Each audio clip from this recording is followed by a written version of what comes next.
이스라엘 백성들에 대해서 하나님 말씀을 나누겠습니다. 이 새벽 하나님께서 우리에게 주시는 말씀은 느헤미야 8장 2절 3절 말씀 함께 합독하겠습니다. 일곱째 달 조하루에 제사장 에스라가 율법책을 가지고 회중 앞 곧 남자나 여자나 알아들을 만한 모든 사람 앞에 이르러 수문학 광장에서 새벽부터 정오까지 남자나 여자나 알아들을 만한 모든 사람 앞에서 읽음에 뭇백성이 그 율법책에 귀를 기울였는데 아멘. 예루살렘 성벽의 완성은 우리날로 말하면 12월 한 26일 정도 되어서 예루살렘 성벽이 완성되었습니다. 유대인들은 7월 달을 새해 첫날로 생각을 합니다. 새해가 시작되는 7월에 예루살렘으로 모여온 이스라엘 자손들은 율법의 말씀을 듣고 큰 깨달음을 얻었으며 그 결과 위대한 신앙의 부흥이 일어나게 되었습니다. 성벽 공사를 마치고 12월 말에 집에 돌아간 사람들이 하나님의 말씀을 들으며 새해를 시작하고 싶었던 것입니다. 특히 이때의 지도자 총독 느헤미야는 주를 향한 열심이 특심한 사람이었습니다. 그래서 자신의 모든 지위와 능력을 다 동원하여 학사 겸 제사장인 에스라로 하여금 하나님의 말씀을 잘 가르칠 수 있게끔 여건을 조성함으로써 결국 엄청난 부흥의 역사를 일으킨 사람이 총독 느헤미야였습니다. 느헤미야는 총독이었지만 제사장이 아니었고 관료였지만 레위 사람이 아니었습니다. 그는 자기가 있어야 할 자리, 자기가 발뻗을 자리를 정확하게 알았던 겸손한 지도자였습니다. 에스라와 느헤미야가 지도자로서 어떤 지도자입니까? 에스라는 종교 지도자이고 느헤미야는 총독으로서 정치 지도자입니다. 예루살렘에서 함께 공존하면서 살았지만 부딪히지 않고 이스라엘 백성들의 영적 부흥을 무리 없이 이끌 수 있었던 이유는 협업할 때 협업하고 분업할 때 분업했기 때문에 가능했습니다.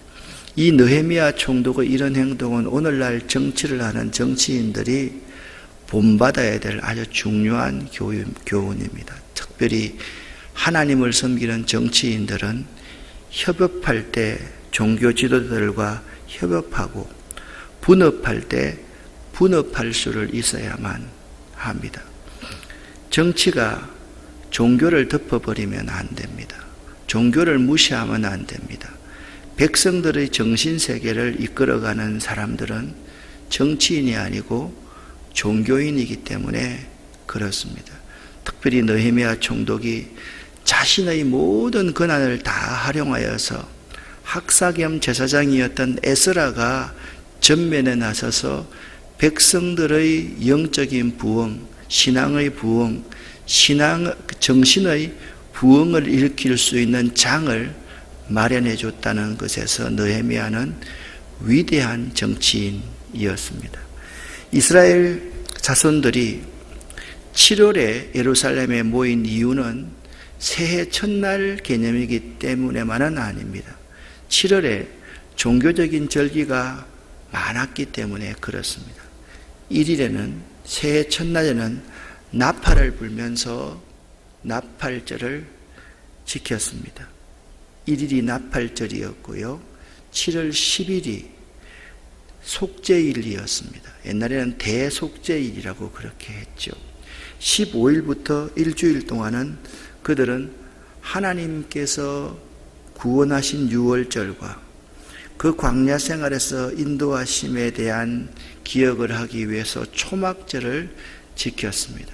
1일이 나팔절, 10일이 속죄일, 15일부터 일주일간이 초막절이었던 것입니다. 특별히 1일날 있었던 나팔절은 이스라엘 백성에게는 특별한 안식일로 정해져 있었습니다. 어떠한 노동도 이 나팔절에는 하지 못하게 만들었습니다.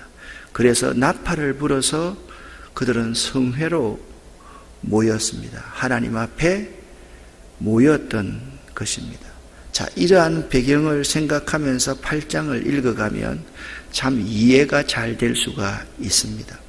1절부터 8절까지의 말씀을 보면 에스라와 레위 사람들이 율법을 해설해 주는 장면이 1절부터 8절까지에서 쭉 나옵니다. 1절 말씀을 여러분과 제가 함께 읽어보겠습니다.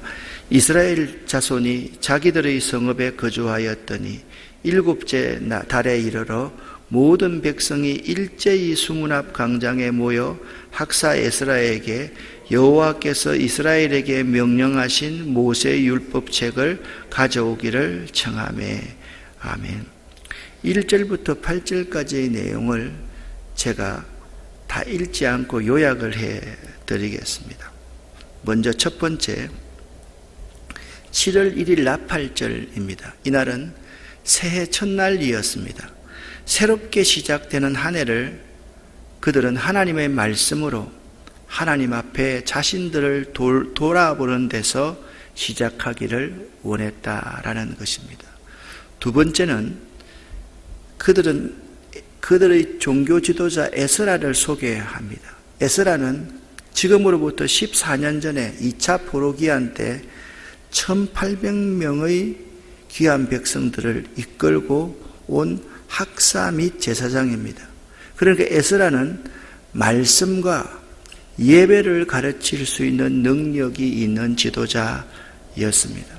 세 번째, 매우 중요한 사실인데요. 백성들 스스로 학사 에스라에게서 하나님 말씀을 듣기를 요청했다라는 것입니다.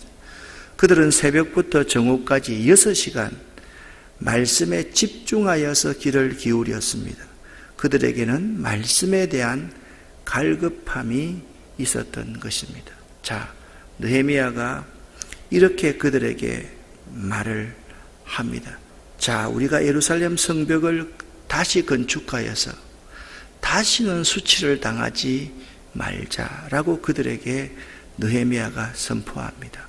그리고서 하늘의 하나님이 우리를 형통케 하시리니 마음이 하나 되어서 각자 자기 일을 잘 행해서 거대한 하나님의 역사를 잘 마칠 수 있었던 것입니다. 자, 하나님의 역사가 다 마쳤습니다. 안에 채워져야 될 게 무엇겠습니까? 말씀에 입각한 제사의 모든 것들이 그 성전 안에 다 채워져야만 했습니다. 백성들 스스로가 학사 에스라로 말미암아 하나님 말씀을 배우기를, 예배를 배우기를 요청했다라는 거예요. 여러분, 말씀을 찾고 말씀을 지도할 지도자를 찾고 예배를 배우기를 원하는 백성은 복을 받습니다. 하나님의 백성들이 하나님의 말씀을 찾는 것 당연하다고 생각할지 모르겠지만 쉽지 않습니다. 그리고 이 말씀을 지도할 지도자를 찾는 것 매우 귀한 일입니다. 그리고 이 지도자가 제사장이었기 때문에 예배를 배우기를 원하는 백성이 그들이었습니다. 이들은 복을 받을 수가 밖에 없었습니다. 여러분, 말씀을 사모하십시오. 말씀에 근거하여 예배를 배우기를 원하십시오. 여러분이 말씀을 사모하고 예배를 배우실 수 있기를 예수 이름으로 간절히 축원합니다. 여러분에게도 이렇게 복받을 수 있는 사람, 여러분은 복받을 수 있는 자격이 있는 사람입니다. 말씀을 찾고요, 말씀을 지도할 그 지도자를 찾고, 그리고 여러분 한 사람 한 사람이 예배를 배워가야만 합니다. 목사님, 예배는 드리는 거지 왜 예배를 배워가야 한다고 합니까? 여러분, 그렇지 않습니다. 우리가 예배 전체적으로는 드리지만 하나님 앞에 헌금하는 생활도요, 계속 깨달아서 배워가야 되고요, 말씀을 듣고 말씀을 행하는 것도 계속 깨달아서 배워가야만 되고요, 예전의 모든 중심들도 우리가 배워가야 한다라는 점을 알아야만 합니다.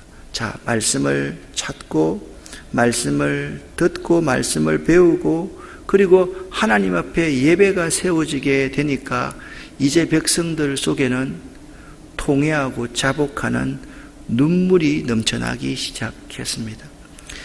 9절 말씀을 보니까 백성이 율법의 말씀을 듣고 모두 우는지라 그렇게 말했습니다. 여러분 이런 경험 많이 해보셨죠? 하나님 말씀을 읽고 하나님 말씀을 듣고 하나님 말씀을 준비하면요, 자기도 모르게 그냥 눈물이 강물처럼 흐르는 경험들을 많이 해보셨을 것입니다.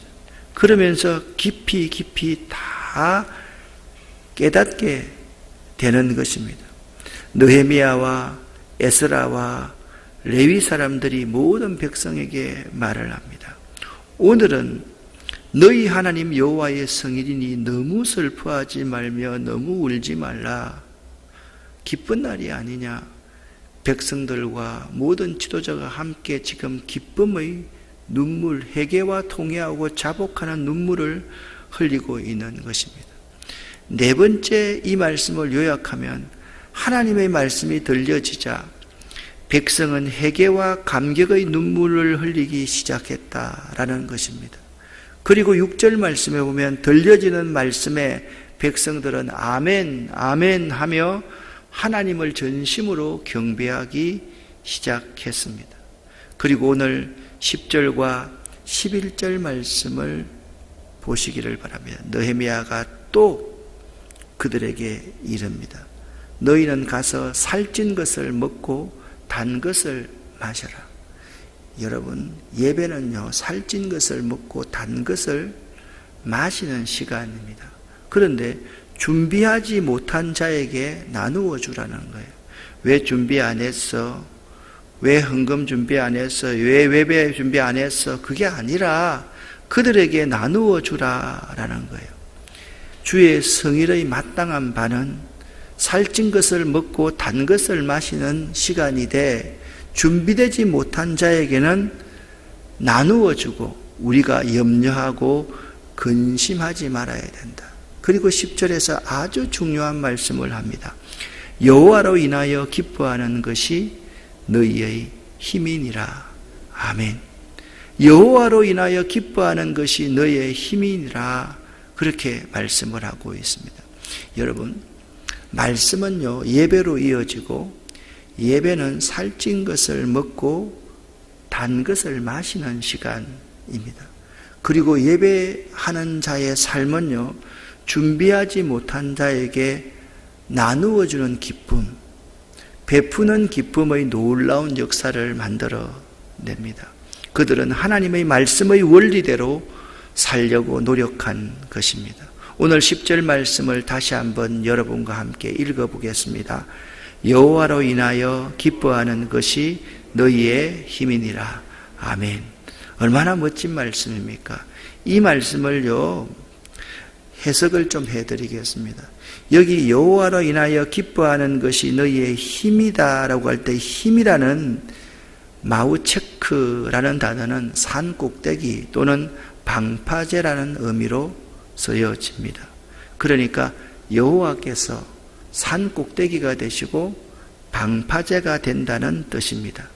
백성들이 비록 9절 말씀에 의하면 통회해야 될 죄가 많다 할지라도 방파제가 되시는 여호와로 말미암아 율법의 정죄로부터 보호받을 수가 있는 것입니다. 그러기에 사람의 제일 되는 목적은 하나님을 영화롭게 하고 그분을 온전히 영원토록 즐거워하는 것입니다. 이 10절 말씀을요, 쉬운 번역, 공동 번역, 현대인의 성경 세 번역으로 한번 번역해 드리겠습니다. 먼저 쉬운 번역부터 같이 읽어보겠습니다. 여호와를 기뻐하는 것이 곧 여러분에게 힘이 될 것이요. 공동 번역입니다. 여호와 앞에서 기뻐하면 너희를 지켜주시리라. 현대인의 성경입니다. 여호와께서 주시는 기쁨이 여러분의 힘이 될 것입니다. 새 번역입니다. 주님 앞에서 기뻐하면 힘이 생기는 법이니 슬퍼하지들 마십시오. 아멘. 저는 이 네 번역 가운데 현대인의 성경이 참 마음에 들었습니다. 저는 그렇습니다. 여러분은 다른 번역을 취하십시오. 여호와께서 주시는 기쁨이 여러분의 방파제가, 여러분의 산꼭대기가 될 것입니다. 여러분 얼마나 이 세상에요, 하나님이 주시는 기쁨 외에 다른 기쁨은 참 없습니다. 우리가 찬송 중에 내 마음속에 있는 참된 이 기쁨은 누구도 빼앗을 수 없네. 주님은 나의 기쁨의 원천이 되는 분이기 때문에 그렇습니다. 그래서 백성들은 하나님 말씀을 찾고 하나님 말씀을 듣고 깨닫고 예배하는 자로 살아야 되기에, 나누어주는 기쁨을 가지고 살아야 되기에 크게 즐거워했다라고 말씀하고 있습니다. 12절 말씀에 이렇게 기록되어 있습니다. 모든 백성이 곧 가서 먹고 마시며 나누어 주고 크게 즐거워하니 이는 그들이 그 읽어 들려준 말을 밝히 알미라. 그렇게 말씀하고 있습니다. 여러분, 참 기쁨은요 반드시 하나님께로부터만 옵니다. 믿으십니까? 이 세상에 주는 기쁨은요 순간적이고 찰나적인 기쁨입니다. 다시 목마르게 하는 기쁨입니다. 참 기쁨은 반드시 하나님께로부터 오는데, 이 말씀의 의미를 오늘 12절은 잘 설명해 놓고 있다라는 거예요. 12절에서의 말씀의 특징은요, 모든 백성이 하나님 말씀을 듣고 순종했다는 거예요. 그런데 모든 백성이 즉각적으로 곧 순종했다라고 말씀하고 있습니다. 그리고 모든 백성이 나누어 주고서 큰 기쁨을 얻었다. 나누고 베풀므로 말미암아 큰 기쁨을 얻었고, 그리고 모든 백성이 말씀을 깨달아 알므로서 기쁨을 얻었다. 그렇게 말씀을 하고 있습니다. 여러분, 우리는요 말씀에 순종할 때 참 기쁨을 얻을 수가 있고, 즉각적으로 순종할 때 참 기쁨을 얻을 수 있고요, 나누어 주고 베풀 때 참 기쁨을 얻을 수 있고요, 말씀을 받고서 밝히 깨달아 알 때 참 기쁨을 얻을 수 있어요. 정리를 한번 해보겠습니다. 참 기쁨은요, 즉각적으로 전적으로 순종할 때, 나누고 베풀 때, 말씀을 깨달을 때 온다라는 것입니다. 여러분 삶에서 이런 경험을 참으로 많이 하셨을 것입니다. 기쁨이 없습니까? 즉각적으로 전적으로 한번 순종해 보십시오. 하나님의 말씀이 시키시는 대로 해 보십시오. 99가지만 순종하지 말고 한 가지 불순종하는 그것조차 굴복시키고 온전히 순종해 보십시오. 바로 순종해 보십시오. 기쁨이 생기게 될 것입니다. 기쁨이 없습니까? 나누고 베풀어 보십시오. 제가 요즘에 마스크 이야기 참 많이 했잖아요. 마스크 사업에 실패한 분이 기부를 하겠다고 합니다. 나하고 모릅니다. 정말 최선을 다해서 도와드렸습니다. 그리고 마스크 3박스 가져오라고 우리 교인들한테 광고했더니 주일 하루에 120만 원이 모아졌습니다. 그냥 조금 지금 현재 파는 것보다 조금 더 비싸지요. 드렸습니다. 어제 전화가 왔습니다. 목사님 너무 고맙습니다. 제가 오늘도 마스크를 좀 더 목사님에게 드릴 테니까 이웃에게 좀 나누어 주십시오. 여러분, 제가 참 좋아하는 TV에서 몇 가지 프로그램들이 있습니다. 난 세바시라는 그 프로그램 참 좋아합니다. 그리고 명견말리라는 프로그램도 참 좋아합니다. 그리고 서민갑부라는 TV 프로그램도 제가 참 좋아합니다. 거기에 보니까 41살짜리 사람이 있는데 결혼도 했어요. 어머니가 30년 동안 포장마차를 하는 분인데, 이분이 음식점을 시작했는데 음식점이 잘 안 되는 거예요. 하루는 어머니가 와서 너 손님들에게 무슨 말을 들어야지 성공할 것 같니? 라고 아들에게 물어보더랍니다. 아들이 머리를 막 굴리고 있으니까 어머니가 손님들에게 이런 말을 들어야만 한다. 이렇게 퍼주고도 남는 게 있어요. 그런 말을 들어야 성공한단다. 이렇게 퍼주고도 남는 게 있어요. 여러분, 이 원리는요, 수학을 해보면요, 기하급수적인 원리라는 게 있습니다. 하나가 둘 되고, 둘이 넷 되고, 넷이 여덟 되고, 여덟이 16 되고, 32 되고, 그 다음에 64 되고, 128 되고, 여러분, 이게 나중에는 상상할 수 없는 것으로 확대돼 나가는 것입니다. 이렇게 퍼주고도 남는 게 있어요. 이 속에 참된 기쁨이 오는 거예요. 성경 마태복음 7장 12절 말씀을 보면 이런 말씀이 있습니다. 무엇이든지 남에게 대접을 받고자 하는 대로 남을 대접하라. 아멘. 이 말씀이 황금의 율법, 황금률이라고 그렇게 말을 합니다. 예수님은 하늘 영광을 버리고 이 땅에 오셔서 자기의 피와 살과 자기의 목숨 전부를 우리를 위해서 다 주셨습니다. 이것이 진정한 성공 아닙니까? 그 백성들은 이제 말씀이 깨달아지니까 율법의 말씀을 밝히 알고자 합니다. 자, 그 이튿날, 그날은 무슨 날입니까? 나팔절입니다. 7월 1일입니다. 새해 첫날입니다. 새해 그 다음 날 무백성의 족장들과 제사장들과 레위 사람들이 율법의 말씀을 밝히 알고 싶어서 학사 에스라에게 자발적으로 모이기 시작합니다. 여러분 생각을 해보십시오. 나팔절부터 시작해서 그 다음 날 모였습니다. 7월 10일이 대속죄일입니다.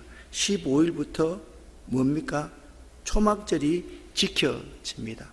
사랑하는 여러분, 여러분의 가족 모두 함께, 여러분 친한 사람들과 함께 하나님의 말씀을 밝히 알고자 하십시오. 그러면요, 하나님 말씀을 밝히 알고자 하면 그 속에 참된 기쁨이 온다는 거예요. 내 마음속에 있는 참된 이 기쁨은 누구도 빼앗을 수 없네. 주님은 내 맘에 기쁨 되시었네. 오 주 없인 살 수 없네. 모두 함께 하나님의 말씀을 밝히 알고자 하십시오. 저는 새벽제단에 나오는 여러분들이 참 좋습니다.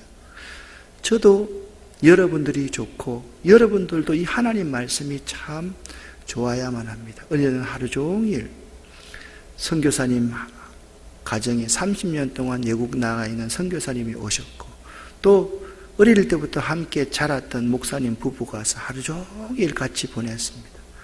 헤어지니까 밤 9시입니다. 10,000보 이상을 채워야 되기 때문에 저 혼자서 조류생태공원을 걸었습니다. 내 사무실에 오니까 10시 10분입니다. 또 이제는 나이가 드니까 금방 피곤해집니다. 의자에서 자고 일어나니까 11시 반입니다. 그때부터 말씀을 준비합니다. 그리고 3시에 일어났습니다. 제가 성실하게 말씀을 준비한다는 말씀을 드리고자 싶은 겁니다. 여러분이 말씀을 밝히 알고자 하기 때문에 제가 잠을 잘 자지 않고 여러분의 눈이 보여서, 여러분의 마음이 보여서 이렇게 성실하게 준비하는 것입니다. 그들이 말씀을 밝히 아니까요, 14절부터 18절까지 이제 율법의 말씀대로 초막절을 지키기 시작했다라고 14절부터 18절에 이야기하고 있습니다. 여러분, 기독교는요, 말씀의 종교입니다. 기독교의 핵심은 예배와 말씀 선포입니다. 이것은 어느 누구에게도 포기할 수 없는 원칙입니다. 예배당 없는 교회는 있을 수 있지만 예배와 말씀 없는 교회는 있을 수가 없습니다. 하나님의 말씀은 살아있고 역사하는 힘이 있음을 우리는 믿습니다. 성도에게 예배는 마땅한 본분입니다. 예배를 드리지 말아야 된다라고 말하면 벌받습니다. 예배는 반드시 드려야 됩니다. 이 자리에서 드리든지 가정에서 온라인 예배를 드리든지 예배는 반드시 드려야만 된다라는 사실을 알아야만 합니다. 어제 여러분과 함께 말씀을 나누면서 평소에 여러분과 제가 전혀 생각하지 않았던 우리는 러디님 사람들이다, 우리는 하나님의 은혜를 입은 자들이다 라는 말씀을 드렸습니다. 러디님 사람들이 어떤 사람들이었습니까? 포로로 잡혀왔던 사람입니다. 성전에서 레위인들을 도와서 허드렛 일을 하는 사람들이었습니다. 그들이 말씀에 입각하고 예배를 배우기 시작하니까 그들이 당당한 하나님의 백성의 일원이 되었음을 우리는 어제 함께 배웠습니다. 나중된 자가 먼저 된다. 그것이 축복 아닙니까? 나중된 자가 먼저 되는 축복을 받는 두 가지의 비결을 여러분 꼭 기억하십시오. 첫 번째, 말씀입니다. 그리고 두 번째, 예배입니다. 말씀을 연구하고 말씀 가르치는 자를 찾고 예배를 배우고 예배를 사모하고 예배에 우선하는 삶을 살아가는 것, 이것이 나중된 자가 먼저 되는 비결이다. 이 사실을 꼭 기억하시기를 예수 이름으로 간절히 축원합니다. 기도하겠습니다. 살아계신 하나님 아버지여, 우리가 복을 받기를 원합니다. 하나님의 말씀을 찾고 하나님 말씀을 가르치는 자들을 찾고 그리고 예배를 배우는 삶을 살기를 원합니다. 하나님, 우리에게 이런 복을 주시사 우리 자녀 대대손손이 이 놀라운 하나님의 복을 받아서 나중되는 자가 먼저 되는 복 우리가 꼭 받을 수 있도록 도와주시옵소서.